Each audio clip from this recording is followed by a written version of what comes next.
Hi, I'm John Maxwell. When the top companies in the world are looking for trainers, speakers, and coaches, there's one name that stands above the rest, and that's Maxwell Leadership. Our certified team members have gotten proven results for companies all over the globe, and our reputation, I'm proud to say, is second to none. Some of our members have risen to the top of their profession, including the one you're going to meet today. I proudly introduce you to my friend Bob Fabian Zinka. Welcome to the Leadership and Success Podcast with your host, Coach BZ. If you need to develop into a better leader, this podcast is for you. If you want to achieve a greater level of success, this podcast is for you. His mentor, Dr. John C. Maxwell, said it best: everything rises and falls on leadership.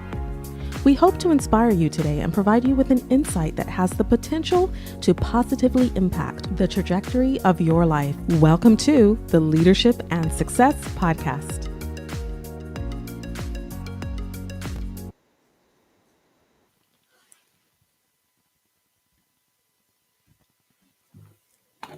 I am the owner of Genius Networking. We're a networking group in Denver. We're branching out into other cities, soon to be in Chicago and Dallas and a few other places, which is really fun. And so I've helped build, I was the product manager for an AI platform that's called Genius Connect. It's a way to get warm intros to people. It's really cool. And then the other thing I do is I'm the sales director for Synergist. We are a virtual assistant placement company. We don't place people with our clients. We manage them on our end for our clients. And then if you guys have anyone that you'd refer my way that is looking for any type of marketing, I know a lot of people in here do marketing, but if there's any pieces of the marketing that you don't. Can you tell us about your leadership journey? Yeah, for sure. So I've been a leader in sales for quite a long time. My path has been through many different products and many different strategies and different types of companies, different types of sales orgs. But I've sold 401k plans. Well, if you go even further back, I sold glasses in college. Then I sold 401k plans, and then I sold a bunch of SaaS platforms, different phone systems. I sold people for a while as a recruiter, so that was fun. And I took all of those skills into the business that I currently own called Synergist. So, wow, that is pretty amazing. Now, you are also the founder, right, of Genius Networking. Yeah. It looks like you've pretty much reimagined the way to properly network. Can you tell us, was there a moment when you realized networking needed to be reimagined? And what inspired you for Genius Networking in the first place? Yeah, so I started because I was in staffing and I wanted to get in front of people because that's what you need. You need to have a lot of people and know a lot of people. And so I started the group because I saw a need in my city in Denver, Colorado. There was not any type of fun event for B2B networking that I could find at the time. So now there's a few of them now, but at the time I couldn't find one. So I created one, not thinking anything of it, just thought it was going to be small and intimate and have a few people show up. And that was all it was going to be. And it turned into this, apparently there was a need for it because there's within less than 2 years, we're about to hit 2 years in 2 months. 2 months from now, we'll be at 2 years. And there's almost 1,900 members. So pretty good track record. Lots of fun people that show up. I get to meet a lot of cool people. Most of the people that come to my events, I don't even know them. So wow. If you're trying to get in front of people, start a networking group. It works very well. It wasn't hard. I actually didn't even have to promote it very much. I'll take almost no credit. I've told some people to come to my events over the course of the last couple of years, but most of it is meetup.com has done most of the work. I just post it and people come. Wow. Yeah. That is pretty amazing. Now, you are also a proud dad, a drummer, like you mentioned, but you are a snowboarder too. So how do this passion fuel your creativity and leadership style? Oh man. So especially being in a band, every band I've ever been in, there's many of them. There are a lot of rock and punk bands back in college days and beyond. And a lot of the bands I was in, every single one of them, I was in charge because no one else wanted to be in charge. They're I don't want to lead this group. Even the lead singers didn't want to. So they're someone had to step up, and I was always the one to step up, but I always made it a democracy. And so I do the same thing with my group. It's hey, if you have an idea that's better than what we're doing, tell us. I am the owner of Genius Networking. We're a networking group in Denver. We're branching out into other cities, soon to be in Chicago and Dallas and a few other places, which is really fun. And so I've helped build, I was the product manager for an AI platform that's called Genius Connect. It's a way to get warm intros to people. It's really cool. And then the other thing I do is I'm the sales director for Synergist. We are a virtual assistant placement company. We don't place people with our clients. We manage them on our end for our clients.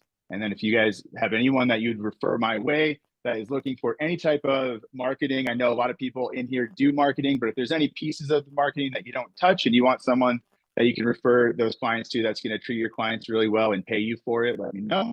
Glad to help them out. Everyone, this is Coach Busy. First, I want to apologize for running a little bit late today. Our technology wasn't working the way it's supposed to, but it looks like it is back and working now. So without any further ado, just to save on time, let's do have our moment of gratitude. That is very important to me. And as you know, the reason why I do this every time we meet is because in the military, it's about 21, 22 veterans who die every single day.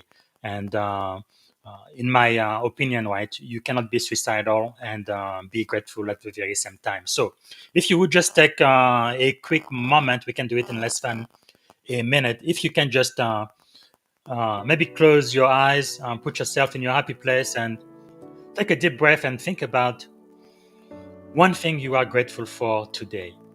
I think like most day, I am really, really grateful to be living in America and really grateful for freedom. Freedom is really what I am very grateful for today. The freedom we have to be ourselves, to pursue happiness, and the freedom to just be an American today. So let us know what you are grateful for and type it in the chat. And thank you so much for your participation. So now, without further ado, I'm going to be introducing to you Chris Irving. So he's a LinkedIn top voice, 3 times founder, chief strategy officer at Synergist, and he's the creator of Genius Networking. And he's joining us today to impact how authentic connection, scalable system, and servant leadership can transform career, companies, and community. So, ladies and gentlemen, please help me welcome from Denver, Colorado, Chris Irving. All right, this is Coach Busy. Chris isn't going to be here live. So that was a highlight from the hour-long leadership conversation I had with Chris last week.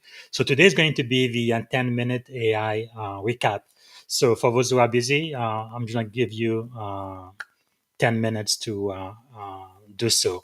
All right, please type in the comment what you are grateful for today. And also, if you have a leadership question for me, go ahead and type it in the comment, and I'm going to get back to you in about 10 minutes or so. And also, I would very much appreciate it if you can tag a colleague, a junior officer, or somebody you think within your sphere of influence who might benefit from this podcast. Please tag them, repost this event in your own feed, and I very much appreciate that. Okay. Without any further ado, let me bring to you my AI agent, and they're going to break down for you. They're going to give you in 10 minutes what Chris and I talked for about an hour. Here we go. Welcome, everyone, to this conversation on leadership and trust. Today, we're diving into insights around building trust in hostile environments, drawing from Dr. Daryl Stickles' experiences and lessons. It's all about vulnerability, empathy, and intentional leadership in uncertain times. That's right. There's so much depth here, especially the idea that trust depends on our willingness to be vulnerable, even when the risks are high. Exactly. You know, Dr. Stickles' journey, from overcoming personal tragedy in northern British Columbia to becoming a leader who champions trust, is pretty inspiring. Yep. It really highlights how our early challenges can shape our capacity for empathy as leaders. Yeah. His experience with head trauma and losing his sight, for instance, wasn't just a setback. It became a source of insight that fueled his passion for building trust. Right. And his dissertation at Duke on building trust in hostile environments laid that framework out. It's like trust is calculated as uncertainty times vulnerability equals perceived risk, isn't it? Exactly. And if that risk is too much, we pull back. I love that formulation. It makes trust feel like a measurable, almost strategic currency in leadership. Absolutely. And what's really fascinating is how this translates into practical actions for leaders, whether you're in the military, in tech, or even running a startup. Trust isn't built solely through credentials or directives. Sometimes you need to go first, be vulnerable, and show genuine benevolence. Yes, like when Dr. Stickle advised Naval Junior Officers to take first steps by admitting their vulnerabilities. It breaks down the traditional trust me because I'm the captain mindset and instead builds trust on shared humanity. Definitely. And we see that shift not just in military circles but also in technology. Tech leaders are being urged to ask their teams for input on what excellent leadership looks like. It's a move from positional authority to relational authority. Yep. That connection essentially builds a stronger following. It's interesting. Some might argue that this level of vulnerability undermines the traditional image of a strong leader. What do you think about that? That's a fair point. But I'd argue that true strength lies in having the courage to admit imperfection. Dr. Stickle's idea is that trust compounds through daily habits, clarifying roles, sharing personal stories, and even acknowledging mistakes before they snowball. Absolutely. It's a proactive process. I get that. Though I wonder, isn't there a risk that too much vulnerability might be seen as weakness? How do leaders balance that? Well, it's like a delicate balance. The key is to be vulnerable in ways that build trust rather than invite exploitation.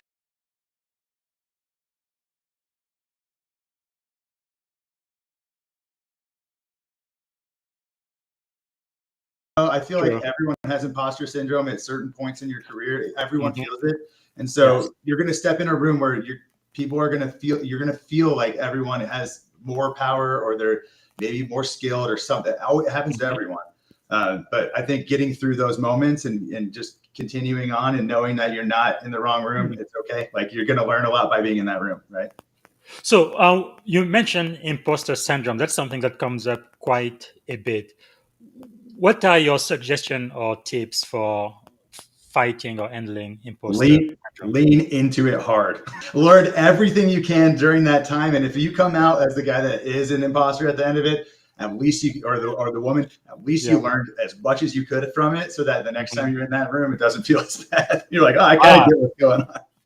That's a good advice. Never heard that. So with Genius networking, so it's not just about making introduction, but you're actually creating value through authentic relationship, which is pretty awesome. So what does authentic connection mean to you, and how do you teach others to build it? Yeah, I mean, authentic connection is just being your true self and not showing up as someone that you think people want you to be.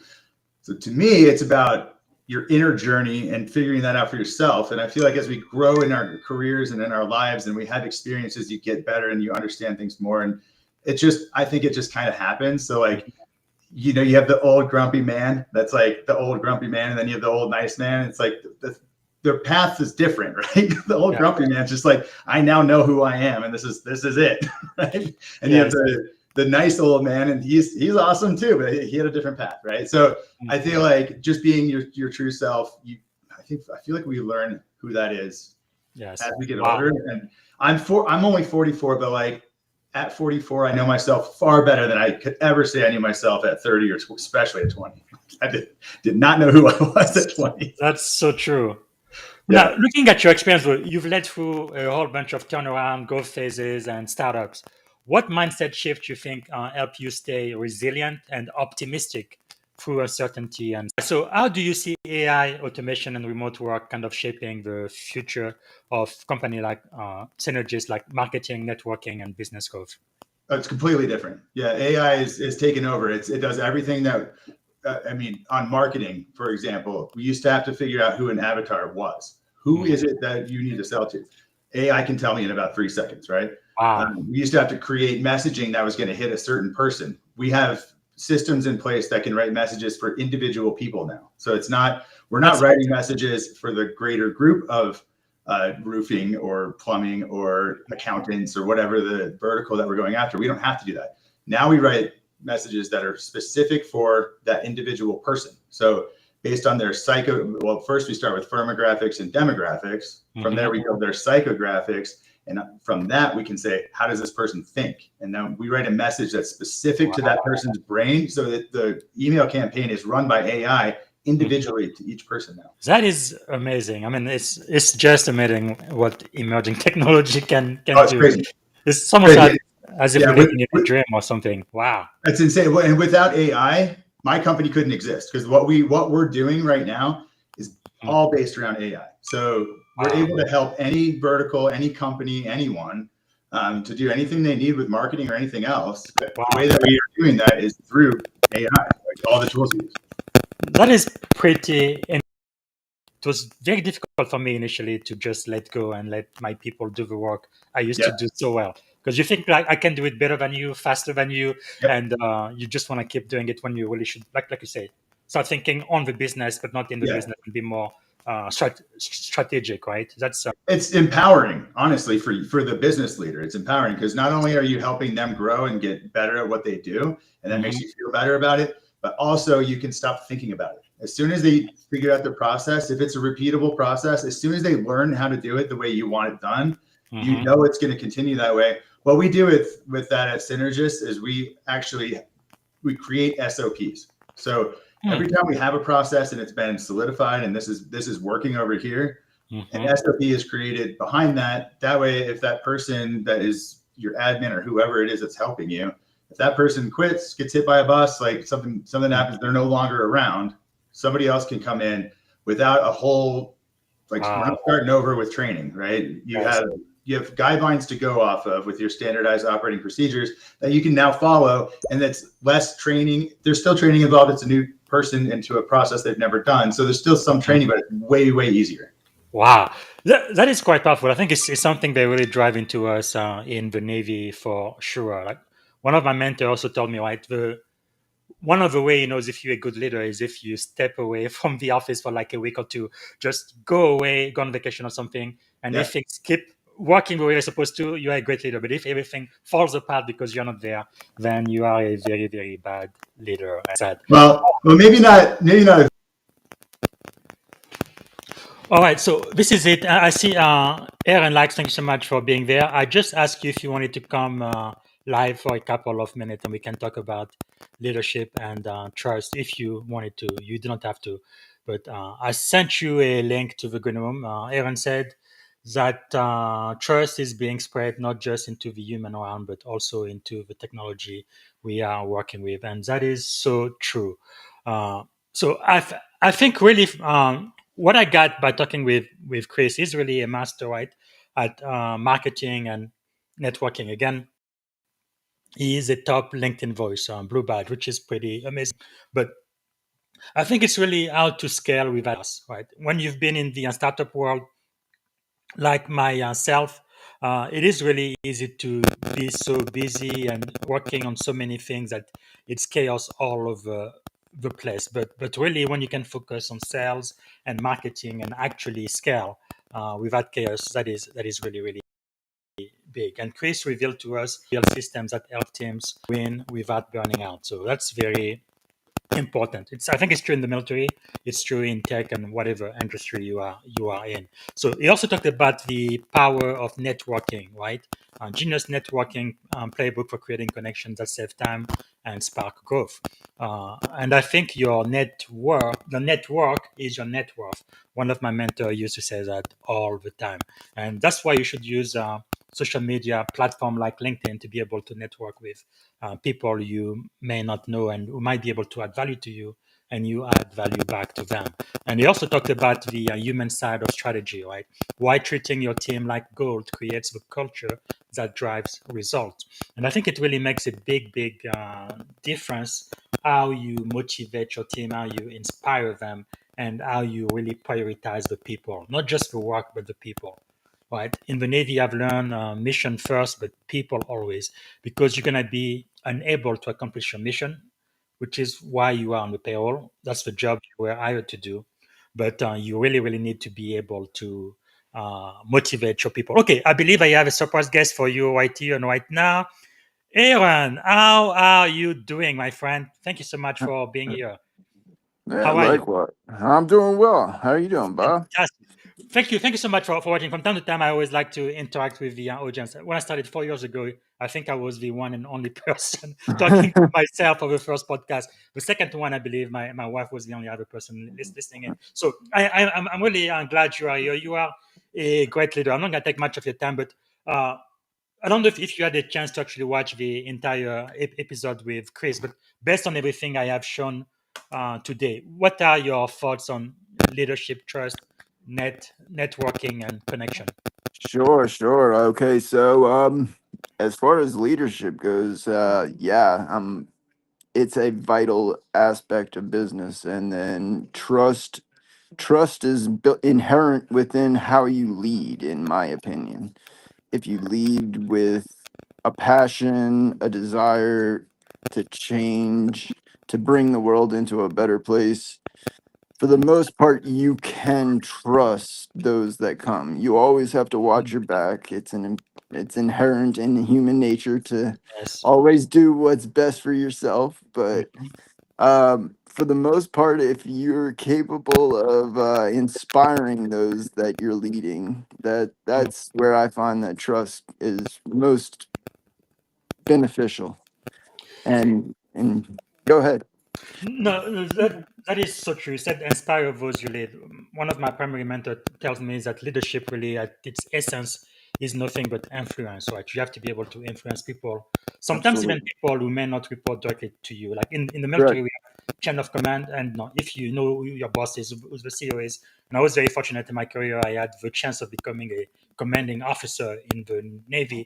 But the thing is, you don't even have to have a title, right? You don't No. have to be anybody's boss in order to inspire them and to influence them to do the right thing. What do you think, in your experience, is one of the keys that will allow you to really have a positive influence on the people who report to you, so they can focus on work? Like one other way to say this, General Colin Powell, one of my great mentors ever, the late general, said, with the science of management, right, you can potentially get people to produce up to 100% of what they are able to do for your organization. However, Mhm. if you use leadership, you can go to 110%, meaning it's above math, it's above theory. And Yes. I've really seen this in the military, where the person to your right and to your left is actually willing to die for you.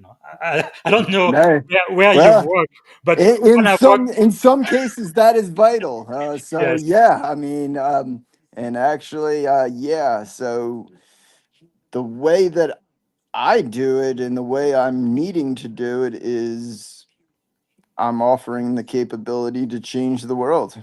Mm, Um, the technology that we're working with, everything that we're doing is 100% going to impact every single wow. aspect of the world. So what I offer is what I hope people want to make a better future. So that is how I have the capability to do so. It's an interesting story, but not one that I share publicly. No, So I understand, but thank you so much for taking the time and for sharing out of your wisdom. I think we need to set up time where I'm going to have an hour with you, and we're going to talk about yeah, what absolutely. what No, what no. I you can mean, share send me the and message, and yeah, sure. I will mean, I do, have because no honestly, problem. this ability to change the world, I think that is really really key, right? Because if all people do is wake up in the morning and go to work just so that they can pay their bills, they're probably Mhm. only going to give you 20-25% of their effort. That's it. Do the Yes, sir. bare minimum so you don't fire them, so they keep working, and do Right. the very, very minimum so they can get paid. But when you're talking about possibility of changing the world, like when you have a vision that is greater than yourself, that's exactly what the military has been able to do. Basically, when I enlisted 20 years ago, they brainwashed me, and they put this big vision, huge vision out there. Hey, it's not just for you; it's for your country, right? It Yes. is for I your mean, so family. It's I really much, can much say bigger this at than you. least. That is actually who I am working hand in hand with as well. So Wow. we're definitely yeah, as I said, the technologies are here to where it's time that if you want to actually make a change and make a difference in this world, it's possible. And so yeah, let's do it. Really, really exciting. Okay. One last word before I let you in. Thanks again for being here. I always love to Absolutely. Absolutely. with the No, audience. no, absolutely. It's been It's been a long time. I've been extremely busy the last couple months, so haven't had a chance to do anything really other than work. And so Yeah. it's good to hop on here. Yeah, And but it's really wonderful though when someone is really passionate about their work, because I think as a leader, two things I always try to do. One is create the environment where people who work with me I actually want to be there, right? They actually want right, to come to work, yeah, wake up early, no, it's a and requirement. and then once they show up, then I really want them to do the very very best they can. You Right, know, as long as they yeah, do that, I think absolutely. we are going to be fine. Okay, thank you so much. In just these few moments, you've given us a lot Right. to think about, and for those listening, especially the aspiring leaders in tech and in the Well, military. I can assure you that artificial intelligence, as well as some other technologies that have not been named in this, are Yeah. going to be playing a role in the future. So Okay. everybody, Before I let you go, then let me ask you this, because I think a lot of the people I mentor, right, they want to become a leader. They are like, well, 10 years ago, I knew what I wanted to do. I go to school, I get a degree in STEM, then I get yep, into a startup or tech, I'm guaranteed a job. But now we're saying AI taking away a lot of jobs. Even the, absolutely, we absolutely. don't need the developers anymore because AI can do all of the coding for you. So, I was a computer scientist, so wow. in all the way I talk about computer science nowadays is sad. Honestly, I Okay, what do you tell to someone who's going to school right now and who's looking into getting this field? What do they need to prepare for? What's gonna help them out? somebody in school should be focused on utilizing, well, basically they should be 100% utilizing artificial intelligence in every capacity. It is going to be, it's still young, it's only 8 years old. This is a young intellect, and therefore by you give it another 10 years, it's going to be incredibly powerful. Wow. So you give it another 5 years, it's going to be another incredibly powerful. So by the Mhm, time they get out of school, I would 100% say no matter what you study, no matter what, mhm. literally, it could be psychology all the way to Yeah. anything in technology, it will be integrated with artificial intelligence. And therefore, schools need to 100% be changing to a degree to incorporate that as well. Wow. And That is powerful. no, it's important. Other fields will of course be in play as well. You will have the engineering fields such as mechanical engineering is going to be incredibly important. Um, and then the sciences, there's going to be probably, like Sam Altman said today, the eighth generation of GPT will hopefully have the answer to quantum physics, which Wow. is quantum gravity. It's the solution that we're currently missing and don't have in our physics. So potentially new science coming. Yeah, there's Wow. a whole lot still to come. This is And really, really exciting. But yeah, but I think you are right. I think Harvard Business Review last year said, right, AI will not replace all jobs, but those people who use AI, right, will it's definitely be it's almost going to evolve them. irreplaceable. And then you have of course robotics, which is going to introduce, I mean, you're going to be replacing warehouses, you're going to be replacing a lot of the jobs that we're doing currently. Yeah, I mean, a lot of the jobs are going to evolve. We're going to have a complete economic and global shift in the way we do business. true. What I said today to somebody else, we truly probably have not seen a revolutionary shift like this since probably the Industrial Revolution. Yeah, It, yeah, I mean, you could potentially say with the car, but I think it's even greater than that. So true. it's an interesting time we live in, my friend. It is. So I guess for the aspiring leaders listening to us right now, I would say get into AI for sure. But number two, I think you also need to develop soft skills, leadership skills Yes, being yes, it's important to be important. educated in all fields. I mean, Yes. that's kind of the where I am. I'm to a degree a polymath, and so I'm focused on multiple fields, and so it's That is important. awesome. All right. But So that's exactly why you should go to college, I think, not to get all of the answers, but to learn how to no, learn to learn and how to learn. ask questions and That is solve key. problems. Yes. Always ask why. Always ask why. That is important. True, because another one of my mentors said people who know how to do things will always have a job, but people who know why will always be their boss, and that is It's a so great. That's a so true. great quote. Yeah, that's a great quote. All right, Absolutely. so Hey, Aaron, thank you so much for being here. So we're gonna sure, try to schedule time where I can have you for a full hour. We're gonna talk about leadership, technology, and where yeah, this world is going to. I think you can add so much wisdom to the sure. aspiring leaders listening to this podcast because I am here every single day. So uh, we are gonna try to find a time that works for you. But Yeah, thanks again yeah, sure. for It's being been here. great. No, it's been great to Really meet. appreciate that. It's been great to officially meet you face to face, Yes. and yeah, I look forward to talking further, man. And also, I must tell you, I am in a member of a lot of LinkedIn group. Yours is the loudest and the busiest. You always Hey, have hey, something good every single day, which is just awesome. well, sounds. I appreciate that, my friend. I appreciate Yes. it. So, Thank you so much. and hey, I'll talk to you soon. All Have a right. good one. All right. That was Aaron, everyone. And soon I'm going to be interviewing too. And before I close for today, I want to give one more announcement. Tomorrow at 10 a.m., I'm going to have a great interview with the one and only, let me find her, Octavia. Here we go. So let me bring her here just a second. So I am going to be speaking with 10 a.m. my time, so 1 p.m. Eastern time. So make sure to join us tomorrow. I believe it's going to be episode 83, season 4, episode 83 with Octavia Gardema. So you do not want to miss it. 10 a.m. live on LinkedIn and YouTube. Thanks again for being here. So see you tomorrow. Bye bye. Thank you for listening to the Leadership and Success Podcast with your host, Coach BZ. If you like what you heard, please subscribe to our channels and come back for more wisdom nuggets on how you may develop into a better leader and achieve greater levels of success. Leadership is the most critical skill. The world will always need leaders to lead others, deploy the next disruptive technology, or execute a business strategy. You may as well decide on counting yourself among the 21st century leaders. See you right here next time on the Leadership and Success Podcast with Coach BZ.